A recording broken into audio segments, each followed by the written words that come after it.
High everyone, I am Achinta Roy. Welcome back to my channel digital learning. আজকের এই পর্বের মধ্য দিয়ে আমি একটা গ্রামার সিরিজ শুরু করছি, যেখানে বেসিক থেকে অ্যাডভান্স লেভেল পর্যন্ত প্রত্যেকটা বিষয় এক এক করে আলোচিত হবে, কোনো কিছু বাদ যাবে না। আমাদের আজকের আলোচ্য বিষয় সেন্টেন্স বা বাক্য। এই পর্বে আমরা শিখব সেন্টেন্স কাকে বলে, এর বৈশিষ্ট্য কী, কত প্রকার, এর কটি অংশ ইত্যাদি ইত্যাদি। তাহলে শুরু করি।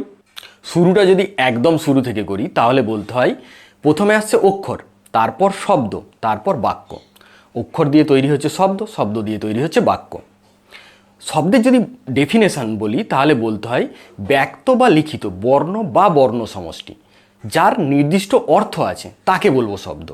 অর্থাৎ দেখো বলেছি এখানে বর্ণ বা বর্ণ সমষ্টি, একটা বর্ণ বা লেটার দিয়েও শব্দ হতে পারে, অনেকগুলো লেটার দিয়েও শব্দ হতে পারে। যেমন এ মানে কি একটি, মানে আছে, তার মানে এটা একটা শব্দ। আবার সিএটি ক্যাট, পাশাপাশি বসেছে কতগুলো অক্ষর এবং সেটা একটা অর্থ প্রকাশ করছে, বিড়াল, সেটা একটা শব্দ।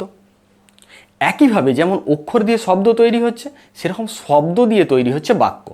বাক্যের সংজ্ঞা কি? কোনো প্রসঙ্গে সুস্পষ্ট অর্থযুক্ত শব্দ বা শব্দ সমষ্টি, সেটাই বাক্য। অর্থাৎ কতকগুলো শব্দ পাশাপাশি বসবে এবং শুধু পাশাপাশি বসলে হবে না, কিছু নিয়ম মেনে বসবে এবং সেটার একটা নির্দিষ্ট অর্থ থাকবে, তবে সেটাকে বাক্য বলবো। একটা শব্দ একটা অক্ষর দিয়ে তৈরি হতে পারে বলেছি, সেরকম একটা বাক্য একটা শব্দ দিয়েও হতে পারে। আমরা উদাহরণই দেখব। ধরো শিক্ষক মশাই বললেন, have you completed your homework? তুমি কি তোমার বাড়ির কাজ করেছো? ছেলেটি উত্তর দিল ইয়েস। তাহলে এই যে have you completed your homework, এটা কতগুলো শব্দের সমষ্টি, নির্দিষ্ট অর্থ আছে, তার মানে এটা একটা বাক্য। আর ছেলেটি উত্তর দিল কি? একটা শব্দে, ইয়েস, হ্যাঁ। মানে কি? সে বাড়ির কাজ করে এনেছে, এটাই বলতে চাইছে। এই ইয়েস কথাটাও একটা বাক্য। এটা তো গেল বাক্য সম্পর্কে মোটামুটি একটা ধারণা। এবার দেখা যাক যে কি কি বৈশিষ্ট্য থাকলে একটি বা একগুচ্ছ শব্দকে আমরা বাক্য বলবো। নাম্বার 1, একটি বা একাধিক শব্দের সমষ্টি হবে। নাম্বার 2, সুস্পষ্ট অর্থ থাকতে হবে। নাম্বার 3, নির্দিষ্ট নিয়ম মেনে শব্দগুলো সাজানো হতে হবে। নাম্বার 4, বাক্য শুরু হবে ক্যাপিটাল লেটার দিয়ে। নাম্বার 5, বাক্য শেষ হবে পাংচুয়েশন মার্ক দিয়ে। এই বৈশিষ্ট্যগুলো ছাড়াও আরও দুটো গুরুত্বপূর্ণ বৈশিষ্ট্য আছে, সেগুলো হলো বাক্যে সাবজেক্ট বা কর্তা থাকবে আর ফাইনাইট ভার্ব থাকবে। দেখো প্রথমেই বলি, যা কিছু এখনো পর্যন্ত বলছি বা ভবিষ্যতেও বলবো, দেখো সব কিছুরই ব্যতিক্রম হয়, কিন্তু exception is not an example. তো ব্যতিক্রম আমরা পরে পরে আলোচনা করব। প্রথমত জেনারেল বিষয়টা শেখার চেষ্টা করব। নিয়মগুলো তো জানলাম, এবার এগুলো এক এক করে একটু ব্যাখ্যা করে নেওয়া যাক। 1 নম্বর এবং 2 নম্বর নিয়মে কি বলছে? একটা বা একাধিক শব্দের সমষ্টি হবে একটা বাক্য এবং কোনো প্রসঙ্গে সুস্পষ্ট অর্থ প্রকাশ করবে। একটা উদাহরণ দিই। ধরো তোমাকে কেউ জিজ্ঞেস করলো, হোয়ার আর ইউ গোয়িং? তুমি কোথায় যাচ্ছ? হোয়ার আর ইউ গোয়িং। তো এই যে শব্দগুলো, এগুলো পাশাপাশি বসে একটা মনের ভাব প্রকাশ করছে যে তুমি কোথায় যাচ্ছ। যে বলতে চাইছে এটা, সে তার মনের ভাবটা এই শব্দগুলো দ্বারা প্রকাশ করতে পেরেছে। তাহলে এটাকে কি বলবো? একটা সেন্টেন্স। এবং এর উত্তরে তুমি একটি শব্দ দিয়ে বললে হোম, বাড়ি। অর্থাৎ তুমি বলতে চাইছো তুমি বাড়ি যাচ্ছ, তাহলে তুমিও এখানে একটি শব্দ দিয়ে তোমার মনের ভাবটা প্রকাশ করলে, তাহলে এটাও একটা সেন্টেন্স। 3 নম্বর নিয়মে কি বলছে? যে শব্দগুলো সঠিক নিয়মে অর্থাৎ গ্রামাটিক্যাল রুল মেনে সাজানো হতে হবে। ধরো আমি বললাম ইজ এ টিচার সি, হবে কি? হবে না, এটা একটা সেন্টেন্স বলা যাবে না। তোমাকে বলতে হবে সি ইজ এ টিচার, তবে এটা একটা সেন্টেন্স হবে। বা বললাম বুকস রিডস রিনা, হবে সেন্টেন্স? হবে না। তোমাকে বলতে হবে রিনা রিডস বুকস, তবে এটা একটা সেন্টেন্স হবে। 4 নম্বর আর 5 নম্বর নিয়ম কি বলছে? প্রথম অক্ষর, বাক্যের প্রথম অক্ষর বড় হাতের হবে, অর্থাৎ ক্যাপিটাল লেটার দিয়ে শুরু হবে, আর শেষে পাংচুয়েশন মার্ক থাকবে। অর্থাৎ যদি অ্যাসার্টিভ ইম্পারেটিভ অপটেটিভ সেন্টেন্স হয় তাহলে ফুল স্টপ, যদি ইন্টারোগেটিভ সেন্টেন্স হয় কোশ্চেন মার্ক, আর যদি এক্সক্লেমেটরি সেন্টেন্স হয় তাহলে এক্সক্লেমেশন মার্ক বা বিস্ময়সূচক চিহ্ন দিয়ে শেষ হবে বাক্য। 5 নম্বর এবং 6 নম্বর বৈশিষ্ট্য কি বলছে? সেন্টেন্সে একটা সাবজেক্ট থাকবে আর একটা ফাইনাইট ভার্ব থাকবে। দেখো সাবজেক্ট যে সবসময় লেখা থাকবে এরকম নয়, এটা উজ্জ্বল থাকতে পারে। যেমন ধরো সিট ডাউন, অ্যাকচুয়ালি কি ইউ সিট ডাউন, তুমি বসো, তাহলে ইউ সাবজেক্টটা এখানে উজ্জ্ব আছে। আর একটা বলছে ফাইনাইট ভার্ব। দেখো এটা নিয়ে তো অনেক বিতর্ক হতে পারে। যেমন একটু আগেই আমরা দেখেছি ইয়েস, হ্যাঁ, এটা একটা বাক্য। হোম, বাড়ি, এটাও একটা বাক্য। তাহলে এগুলোতে ফাইনাইট ভার্ব কোথায়? তার মানে ফাইনাইট ভার্ব থাকতেই হবে এরকম নয়, ফাইনাইট ভার্ব না থাকলেও সেটা একটা সেন্টেন্স হতে পারে। তবে হ্যাঁ, যেগুলো এতক্ষণ ধরে বললাম সেগুলো সবগুলোই থাকা উচিত একটা ভালো বাক্যের ক্ষেত্রে। এতক্ষণ ধরে দেখলাম সেন্টেন্স কাকে বলে এবং এর বৈশিষ্ট্যগুলো কি কি। এবার দেখব সেন্টেন্সের কটা অংশ। দেখো, সেন্টেন্সের দুটো অংশ, এক সাবজেক্ট, দুই প্রেডিকেট। সাবজেক্ট অর্থাৎ নাউন পার্ট, প্রেডিকেট অর্থাৎ ভার্ব পার্ট। সাবজেক্ট কাকে বলে বলো তো? সাবজেক্ট হলো সেই ব্যক্তি, স্থান, বস্তু বা ধারণা যা ক্রিয়াটি করে বা যাকে নিয়ে বাক্যে কথা বলা হয়েছে। আর প্রেডিকেট সাবজেক্ট সম্বন্ধে যা বলা হয় সেটাই প্রেডিকেট। যেমন ধরো, রাহুল প্লেজ ক্রিকেট।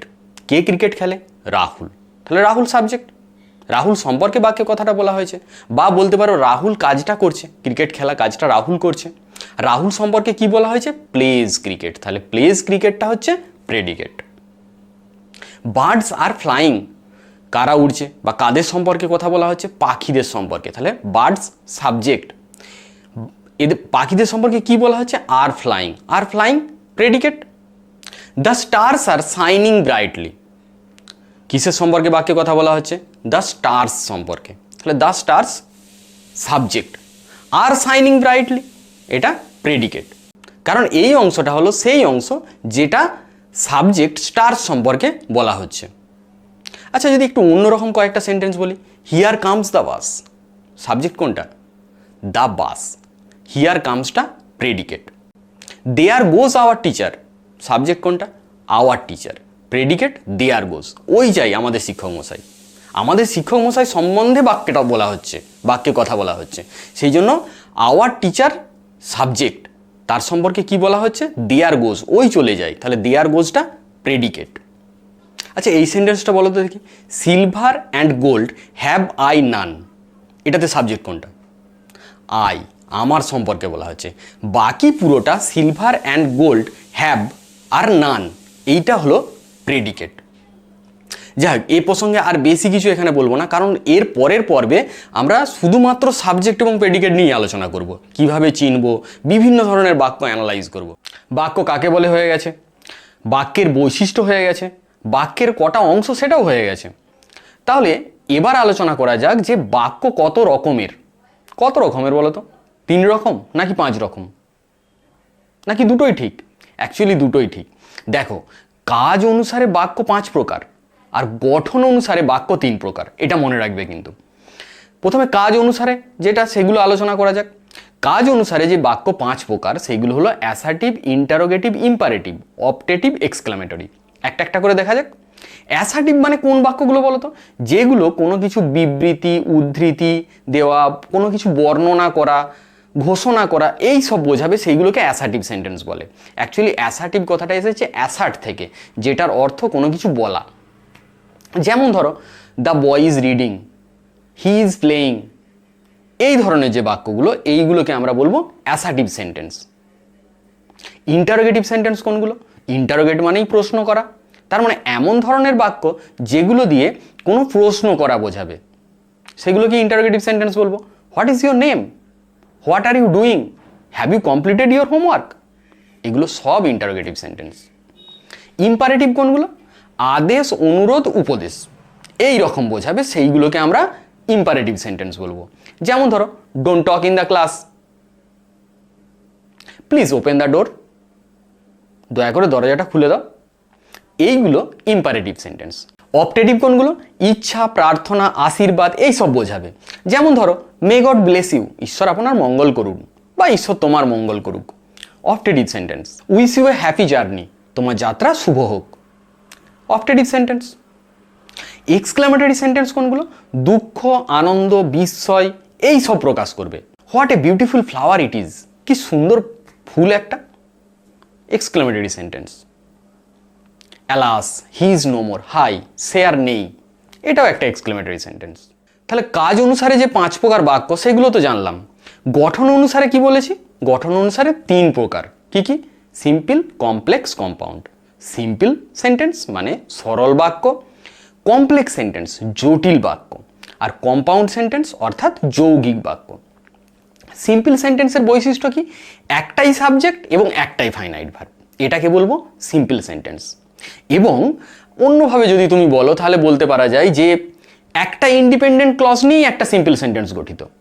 যেমন ধরো she is dancing, they are playing, এগুলো সিম্পল সেন্টেন্সের উদাহরণ। কমপ্লেক্স সেন্টেন্স একটা প্রিন্সিপাল বা ইন্ডিপেন্ডেন্ট ক্লজ এবং এক বা একাধিক ডিপেন্ডেন্ট বা সাবঅর্ডিনেট ক্লজ থাকবে এতে, সেটাকে আমরা বলবো কমপ্লেক্স সেন্টেন্স। যেমন ধরো I know the boy who did it, আমি সেই ছেলেটাকে জানি যে এটা করেছে।